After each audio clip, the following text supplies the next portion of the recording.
आपको आचार्य शुक्ल के जीवन से जुड़ी कई घटनाओं को और उनसे उनके साहित्यिक अवदान पर चर्चा की। आचार्य रामचंद्र शुक्ल जी, अगर हम कविता के क्षेत्र में आए बात करें तो उन्होंने सबसे बड़ी बात कही कला जीवन के लिए, और कला में चमत्कार या कला के लिए जो किया जाए उस तरह के साहित्य को उन्होंने ज्यादा पसंद नहीं किया। यही कारण है कि जब आप तीन कवियों की जो आलोचना जब देखते हैं, जिसमें सूर, जायसी और तुलसी हैं, उन्होंने तुलसी के काव्य को बहुत अधिक सराहा और उसकी बहुत प्रशंसा की। उनका मानना था कि आप जो कहते हैं लोक जीवन का, उनका जो निबंध भी उनका था कि लोक जीवन की साधना अवस्था, तो उनका मानना था कि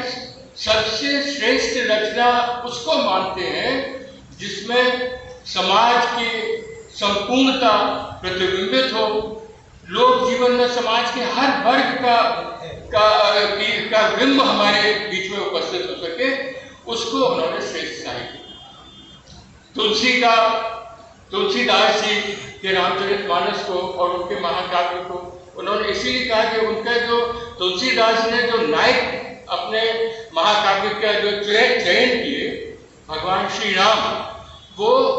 लोक जीवन का संपूर्ण प्रतिनिधित्व करते हैं, निम्न वर्ग से लेकर उच्च वर्ग तक, सारी भौगोलिक स्थितियों का अवलोकन और साथ ही साथ पारिवारिक दायित्व, माता पिता, भाई बहन है, अपने मित्र, तो इस तरह से जो सर्वांगता उनको राम जी के चरित्र में दिखी और उसी को आधार बनाकर उन्होंने अपनी अवधारणा भी, व्यक्तिगत अवधारणा, क्योंकि देखिए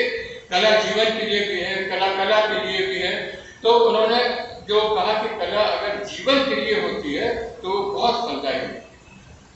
और मैं आपको ये जो मनोविकार संबंधी निबंध, आज आप देखिए कि आप देखते हैं बड़े बड़े संत और महात्मा जब उनका वास्तविक स्वरूप लोगों के सामने आ जाता है और पुलिस भी उन्हें पकड़ने के लिए आती है, तब भी उनके भक्त जो है वो डंडे ले लेकर प्रशासन को मारने को हजारों भक्त तैयार हो जाते हैं, चाहे आप वो राम रहीम देखें, चाहे और भी, सब नाम में किसी का नहीं लेना चाहता। तो उन्होंने श्रद्धा और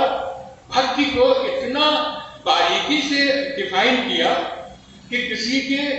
अच्छे कामों को देखकर हमारे मन में जो पूज्य भाव जागृत होता है वो श्रद्धा। निरंतर हम अपने उस पूज्य व्यक्ति के संपर्क में आते जाते हैं तो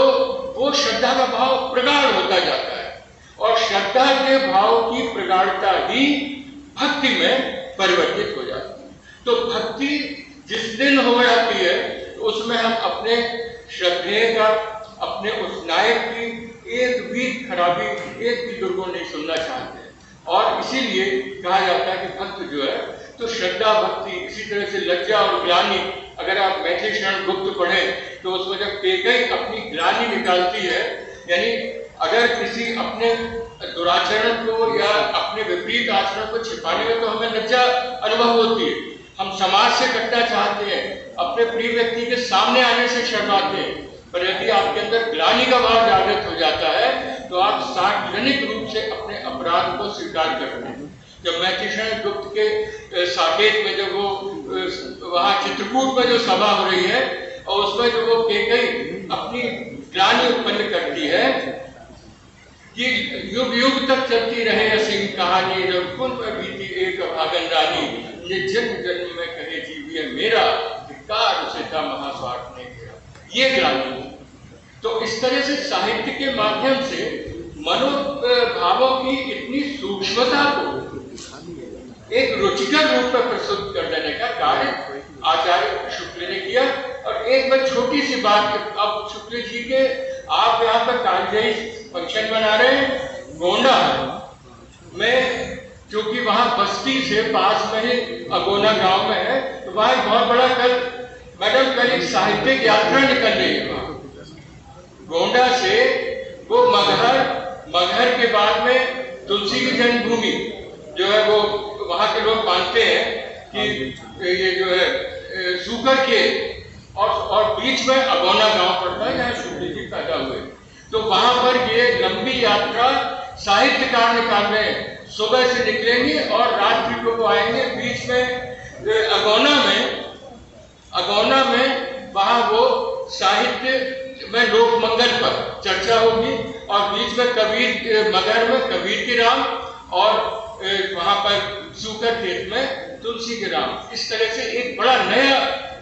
उत्साह जो है अभी जागृत हुआ है। ये मेरे शोध छात्र हैं वहाँ डिग्री कॉलेज में विभागाध्यक्ष है, उनके निर्देशन मिल जाते हैं। 100-150 साहित्यकार उसमें था। आपको समय दिया थोड़ा ज्यादा, क्षमा करें। जय हिंद। बहुत बहुत धन्यवाद सर। मणिमाला जी आप